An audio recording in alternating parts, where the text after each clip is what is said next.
Good morning. My name is Harry. I am currently in London. Hello to everyone in Turkey. I'm 22 years old and I've lived in London for most of my life. I graduated from secondary school in 2010 where I studied politics, French, German and English literature. And then I went on to University College London to study classics and archaeology. I very much enjoyed that, but thought, and specifically during my degree, I enjoyed learning languages, learning a little bit of Latin, a little bit of Greek, and continuing my studies in French and German. And I thought that I would use this interest in languages and different cultures to teach abroad. So I decided to do my Trinity certificate TESOL qualification, and I finished that just a few weeks ago. And now I very much like to teach in Istanbul. In my free time, I like to play sports, especially cricket. I used to play a bit of rugby, but now not so much. And I play a little bit of squash as well. I also like to visit museums and art galleries. I worked in an art gallery during my undergraduate degree, and it's something that I'm very interested in. I would like to teach English abroad, I think mainly because the English language I feel is an extremely useful tool, both for business and for cultural relations. And I think that with my experience of learning languages, all sorts of languages over the years, I think that I have the necessary experience and techniques to convey a number of important messages, from a small grammatical form to a broader cultural usage of the language. I think teaching in Turkey in particular, or I suppose Istanbul in particular, is a great dream of mine. I've been to the city once during a study tour that I took during my degree. And I loved the city. I thought it was such an interesting, such a lively place. I think it'd be such an excellent place to work. Turkey, the whole country, I find incredibly interesting, and I suppose especially for its historical and archaeological heritage.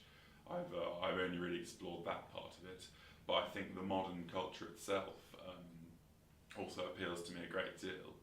And for this reason, I think that living in Istanbul and hopefully learning some Turkish as well along the way, I think that's what appeals to me the most. My experience of teaching so far really is it's class sizes of I suppose about 15 to 20, and the management of these classes. Well, I think first and foremost, a well-planned lesson. A really engaging lesson. You shouldn't need to discipline the students very much. I think I normally use a mixture of warmer activities and then controlled activities, and then activities where the students can use the language in a debate or in a discussion. I find that these are very useful tools to engage the students and to stop them from sort of losing focus. I think also pairing students off as much as possible I think is very useful too, because creating an interactive and talkative atmosphere I think is actually a good atmosphere to have, especially when we're learning English, because a lot of English is sort of learning about what you would like to say and how you would, how you want to use it, make the language your own, I suppose. For large class sizes, I think I would definitely, I plan my lessons quite meticulously and have backup plans just in case the students aren't interested in a particular area. Of course, I'll be following the curriculum at the same time. But I think that I found during my training that if you really keep eye contact, you remember the students' names, and you maybe learn something about them, learn what interests them, then I think that the students will remain engaged, and they will perhaps they might enjoy your lessons because they know that you are interested in them, and you want to teach them, and you want them to have a good time while they're learning English. I suppose there are always going to be some students who disrupt the lesson, and that's bad for all the other students, especially in a large class, because just one student can make such a big difference.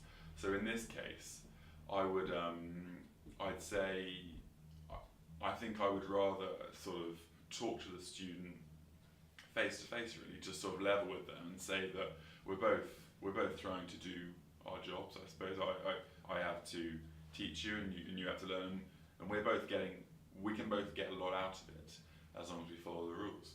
So I think giving the students ownership and sort of helping them, almost forcing them to take responsibility, is how I would go about any sort of discipline that I would have to administer. I think that's about it. Well, thank you very much for listening to my short presentation. I look forward to speaking to you soon, or maybe meeting you soon. Thanks very much. Cheers.